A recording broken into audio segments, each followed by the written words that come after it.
Hello, everybody. I want to do something different with you today. Let's just do a spiritual experiencing together. I say a spiritual experiencing, and what this amounts to really is just noticing, and we're going to go deeper with it than we normally might think of. So let's just start out right now with eyes open, and let's just notice the room we're in, or the car we're in. But if you're in a car, I hope you're pulled over. Please do. So notice that there's a certain feel to the room. This is my room, so to speak.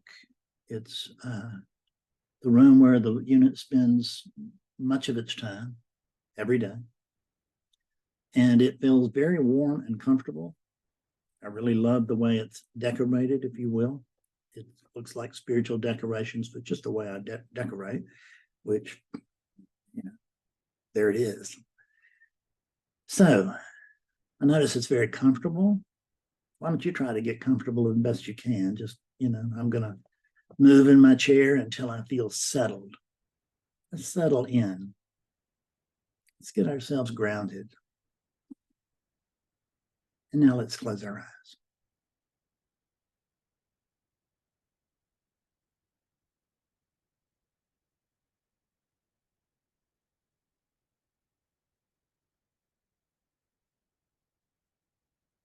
So our eyelids are closed,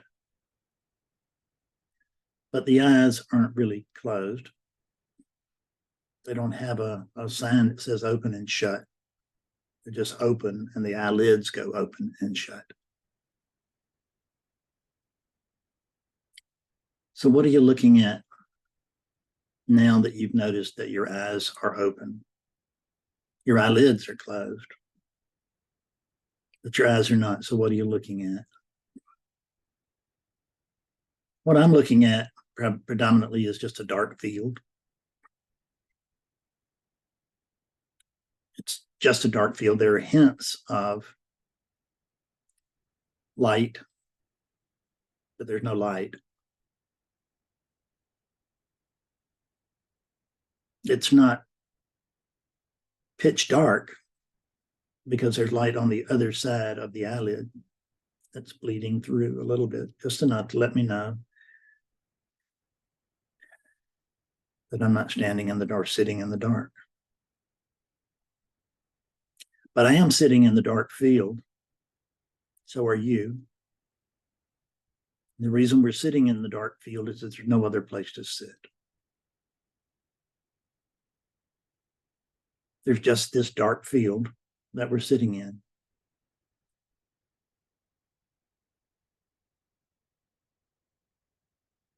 So let's go ahead and notice what it is that's sitting in the dark field.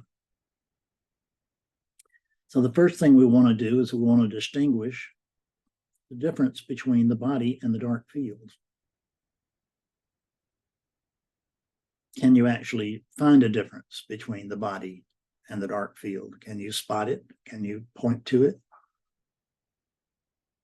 Can you hear some other kind of noise on the other side of the dark field? Or is the dark field indistinguishable from what's noticing the dark field?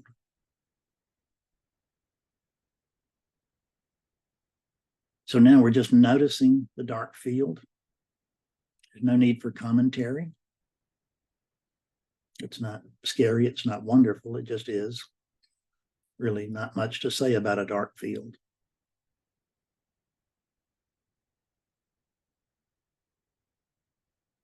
But this dark field is imagination's playground.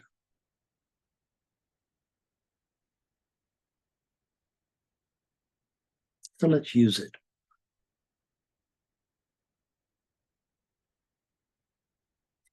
Let's count the number of human units that you are absolutely sure of this moment.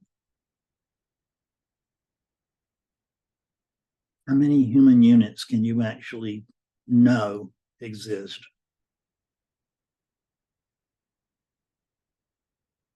I can't really know if any do. I notice that there's a sense of being here. And there's some sense that there ought to be some kind of identity behind that. And there's kind of a little sense of Fredness. But when I say Fredness, I don't mean a Fred. I mean patterns. But there's just a sense of Fredness. There's a sense of patterns that feel like they belong here. And I'm not saying they don't. Matter of fact, I'm saying they have to. They have to belong here. Because there's nothing other than here. There's no separation between the body and the dark field.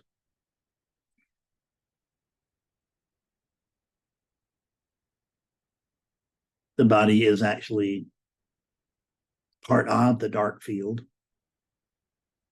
And we're using the word part. But let's just notice that although we can use it for the sake of communicating, it's not particularly true because the dark field doesn't have any parts. Let's check to make sure. You do it with me. I can't find a left to the dark field. Can you? Can you find anything to the right of the dark field? Anything above the dark field? Anything below the dark field? Anything in front of it? Is there anything other? Is there anything back of the dark field? Is there anything other than the dark field?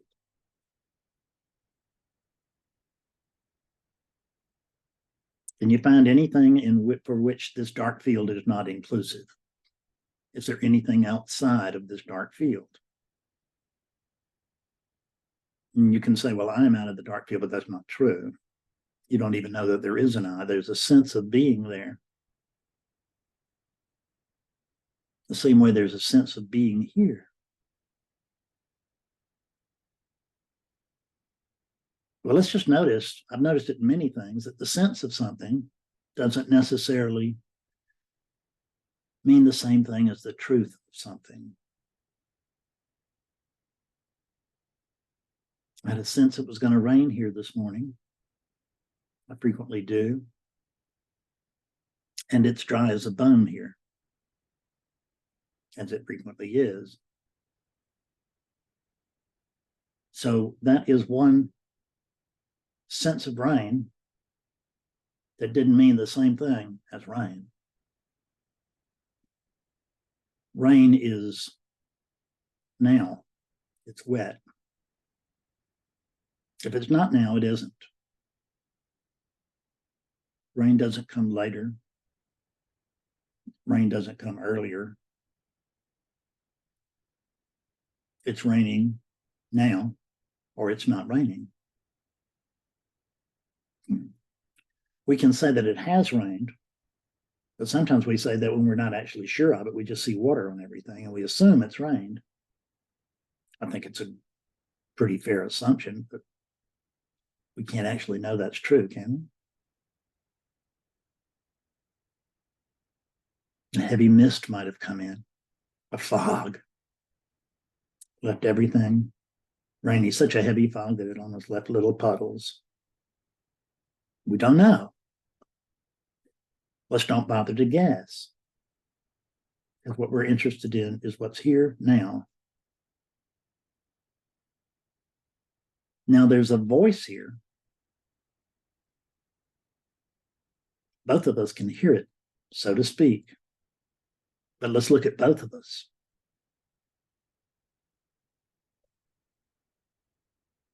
I can't find a separate me from this dark field. There's a sense of a me, but I can't find an actual separate me. And by that same token, I cannot find I'm actually separate you. I think what we can both report, and the only thing that we can really report, is that there's a dark field here with noise in it. And we're translating that noise, that vibration, as language. And if I'm Polish and don't know English, I won't even know this is English. I mean, I might know, I might be able to recognize English, but I wouldn't know what we were talking about. Because whatever we're talking about, let's just notice it's an agreement. It's not a fact. It's not a truth.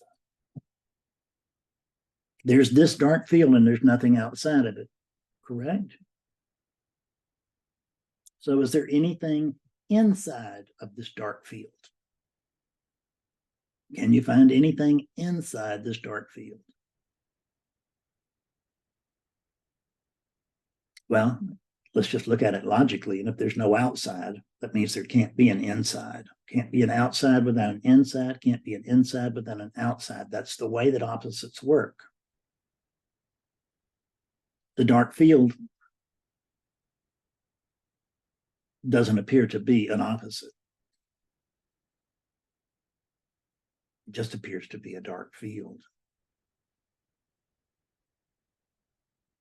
And the field was here before we noticed. We didn't have to invent it. We just had to notice that it was already here.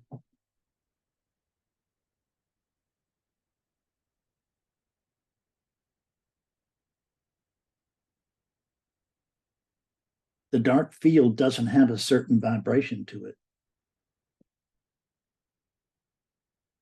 The dark field is the absence of vibration. It is the stillness in which vibration can be felt.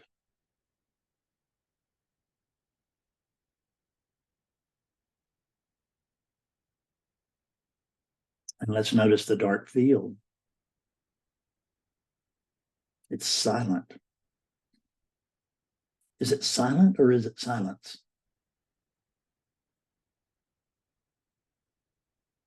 Because the dark field is not making noise. The dark field is actually the dead stillness underneath the language that you're hearing. When the vocal cords here move, you get a certain vibration, and then you come up with agreements or disagreements or feelings about that, sensitivities to that, excitement about that. But all of those things are about that. That itself, what are the qualities of silence?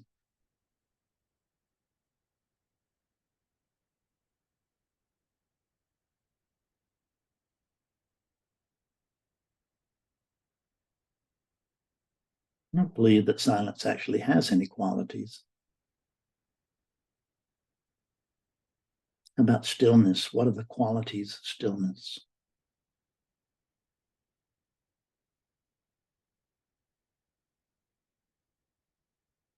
I don't think stillness has any qualities either.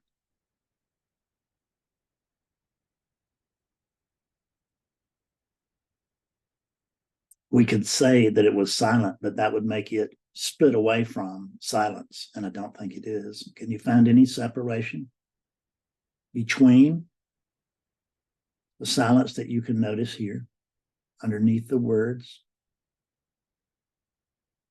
underneath any sort of background noise, underneath the heartbeat, underneath the breathing?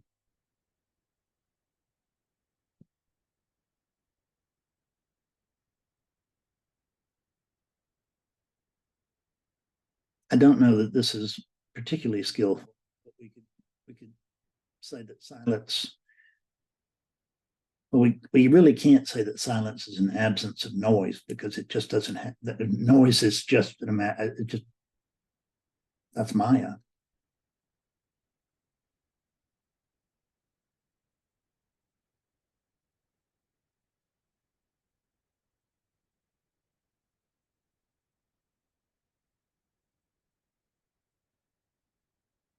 Speaking of Maya, which is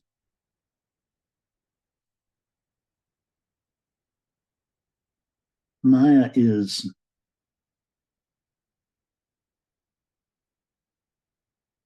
you could say that Maya is the creator of the world, which sounds pretty lustrous, pretty important.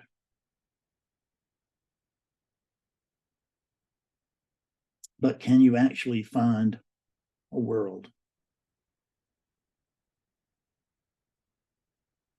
I cannot. I cannot find a Fred. I cannot find a body. I cannot find actually anything. There's stillness, there's silence. And anything other than that is illusory, which includes these words. They're not real, more or less, than anything, more real or less real than anything else. It's not about being real, not about being unreal.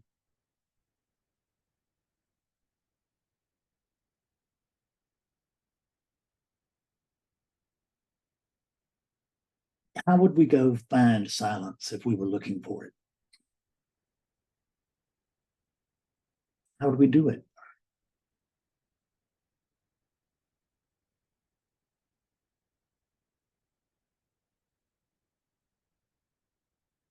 Silence is actually an absence of noise, but it doesn't have anything to do with noise. So if we've got to use the word noise in our translation of silence, then we've got it wrong. We got it very close and close enough. But let's just remember that what we're seeing here is sensory or imaginative. Reality is a step beneath that.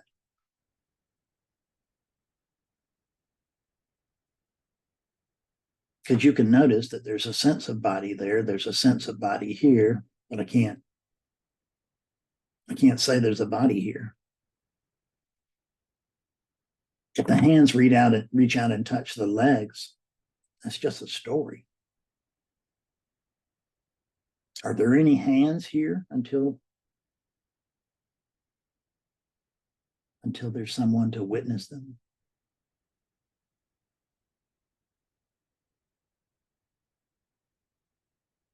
Is there anything here at all if there's nothing here to witness them? Can there be anything at all without there being witnessing?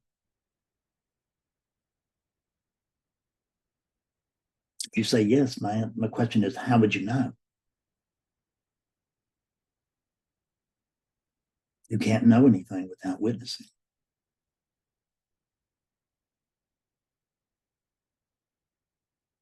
We can't even imagine anything without imagining the witnessing, without witnessing being there, to hold imagination. We say there's only what is, but I'm not sure that that's true. Unless what is can be seen two ways.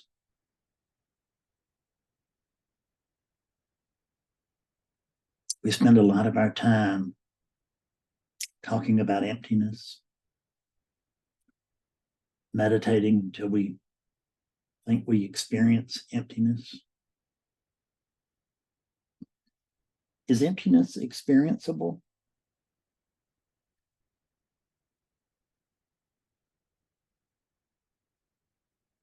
There's something experiencing something else.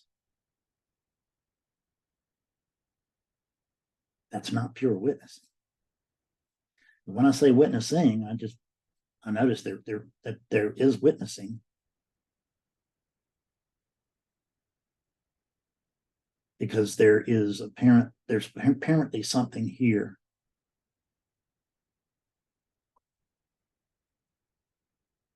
There's noise that's rising up from the silence.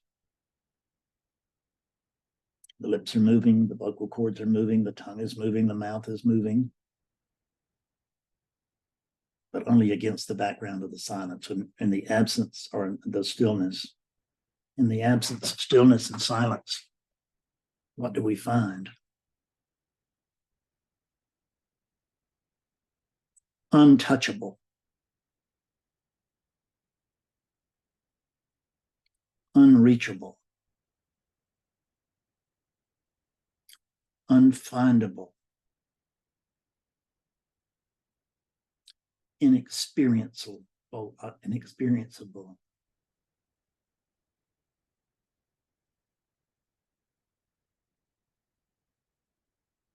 Behind everything, there's a sense of aliveness, isn't that right? That sense of aliveness, that sense of existence. That's what I call the sense of being. The sense of being is that which upon all the worlds are built. And I say worlds plural because as long as there's a sense of a me and a you, then there's going to be at least two worlds. And you may be billions, I don't know. I don't even know what billions means. I can write it down. I can write down a number, but I don't know what it really equates to. I'm not an experiencer of obvious billions.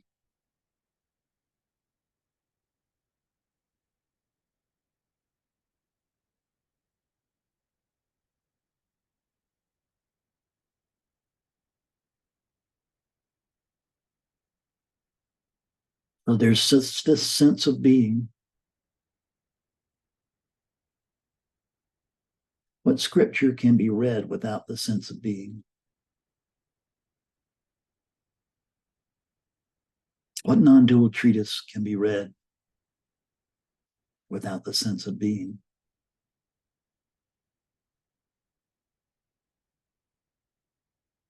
What satsang talk can be heard in the absence of the sense of being? Can there be a satsang talk in the absence of the sense of being?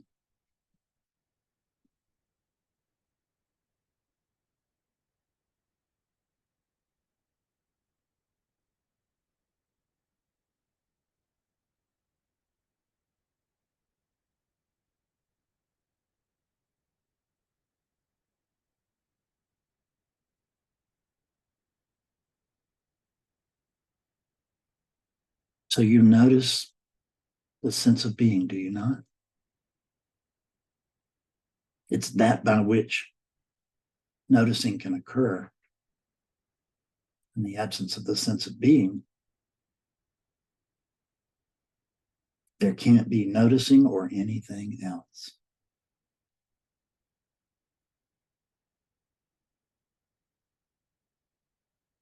The sense of being is noticing.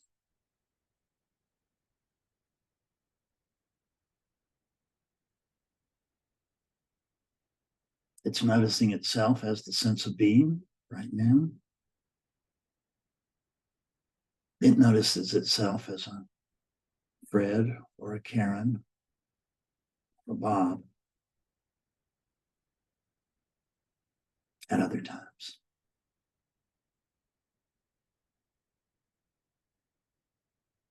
We don't even know what it is. It's a sense of being.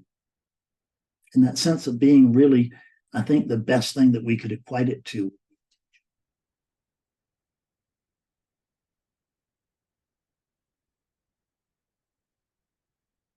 you notice anything in the absence of attention?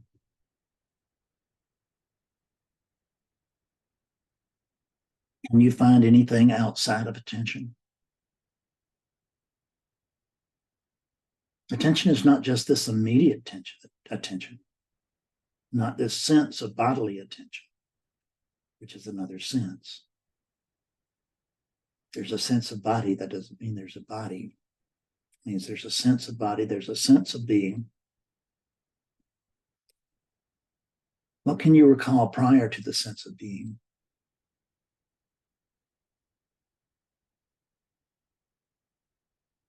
I can't recall anything prior to the sense of being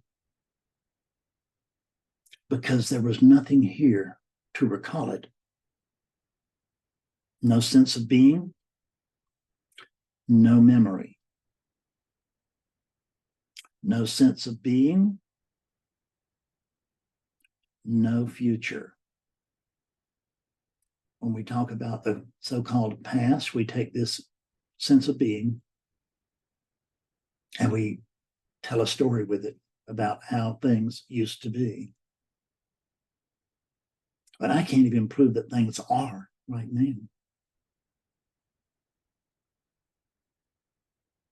And what is it, the I, that can't prove that there's, you see how this goes?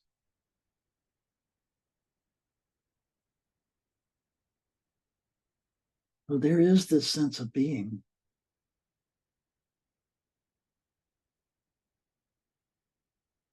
And I think below the sense of being,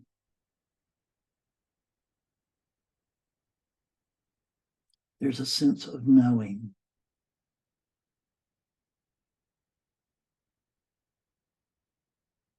Now let's check that sense of knowing.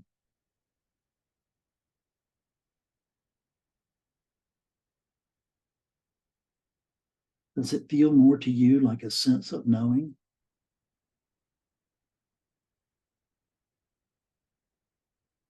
Or is it knowing?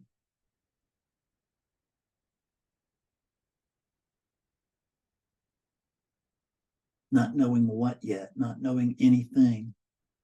No senses of being or hearing or seeing, or living or dying, or being cold or hot or black or white.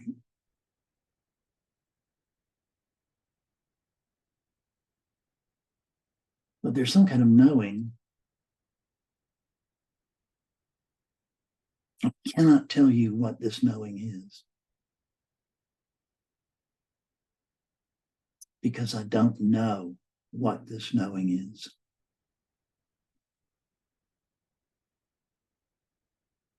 By which I mean I don't even know what comes to know the sense of being. The sense of being has to be known.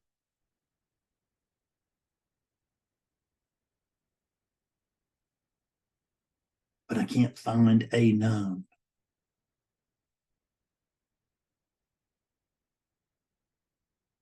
I find knowing.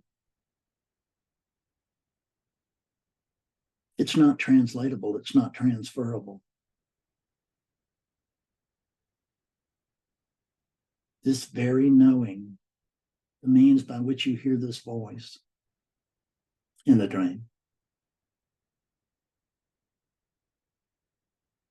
And it's not that being's dream. It's the dream of the universe.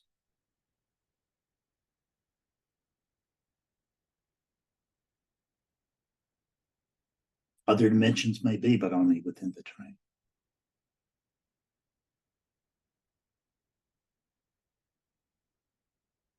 We talk about other places, but we always find ourselves here. Other places are always in relation to here. But given that there is no separation, is there anything? Is there such a thing as distance? We don't know distance. It's imagined. We don't know other.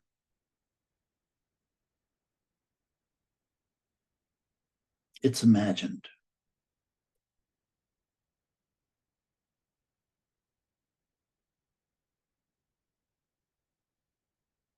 Pain and pleasure are the poles of imagination.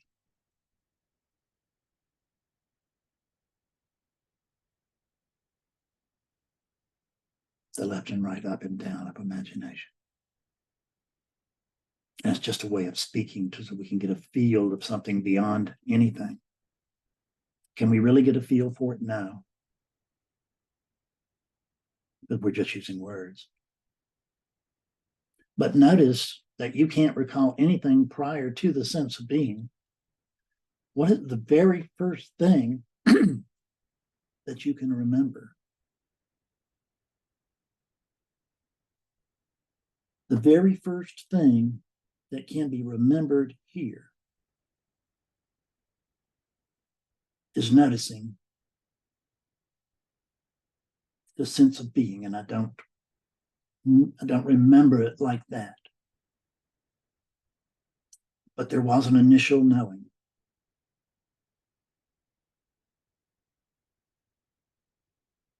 Even if it was a sense, the sense and not a knowing, a true knowing.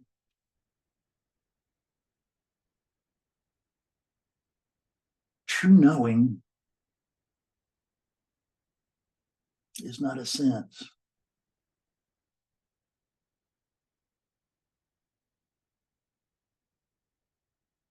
But somehow in this organic explosion,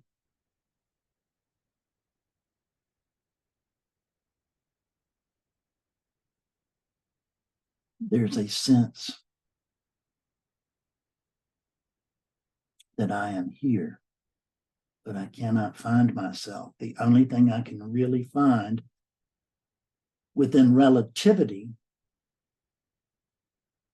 is a sense of being.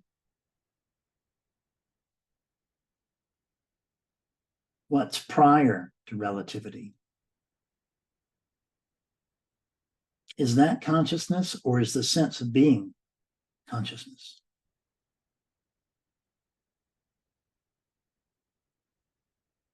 Which comes first, consciousness or the sense of being? Well,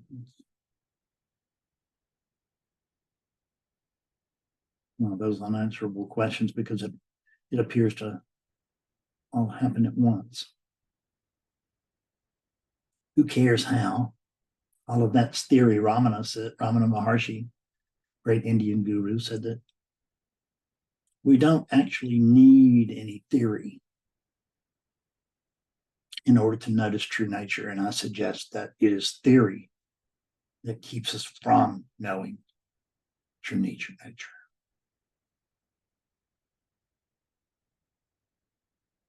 Theory is sometimes discussed and enjoyed in this teaching, but it's never taken but so seriously. Because what we can see is that this is pointing to an unknown knowing.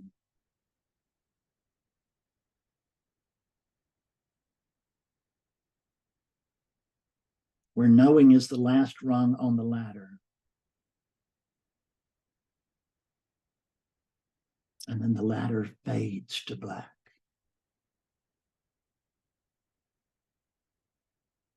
Into what?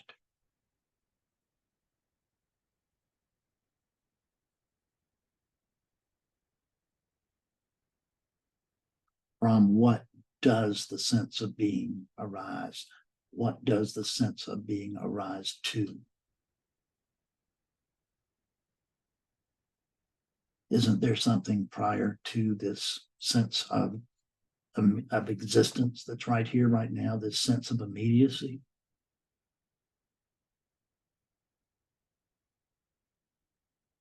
There's something beyond which there is any question. But what it is unknown. There's no such thing as where it is. because there's no such thing as where it isn't.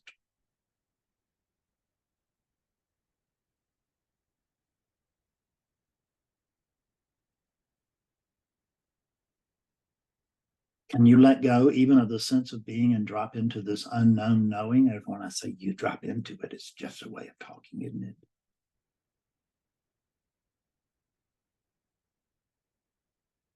Let's be quiet. Let's allow stillness and silence to take their rightful place here for just a minute.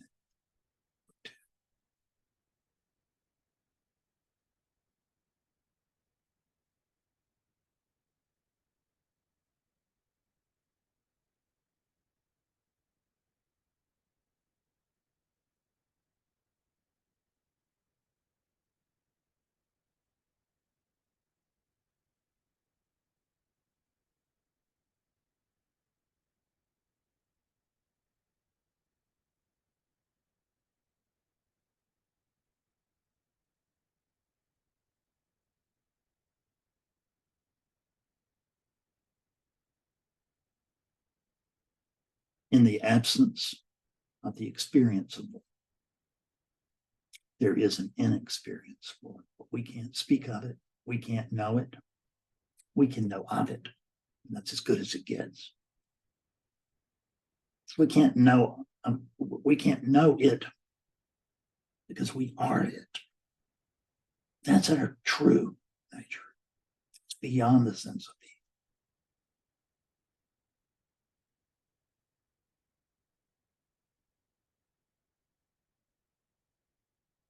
It's not experienceable because it's unborn. It's not part of this born world. It's unborn.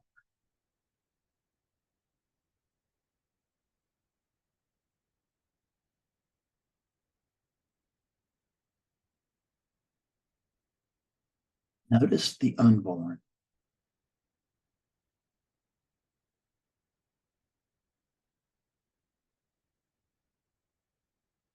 Now take it one step further. Notice what's noticing the unborn.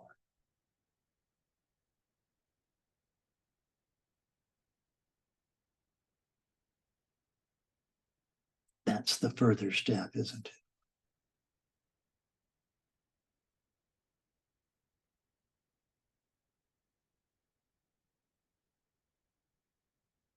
The first step into no knowing, no being, no sensing.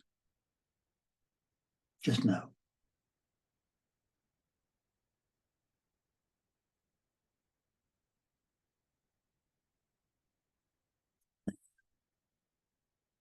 Those who want to remain with me for another minute or two can.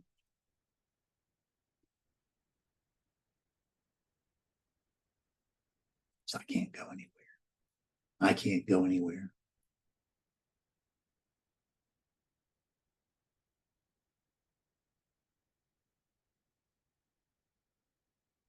Neither can you.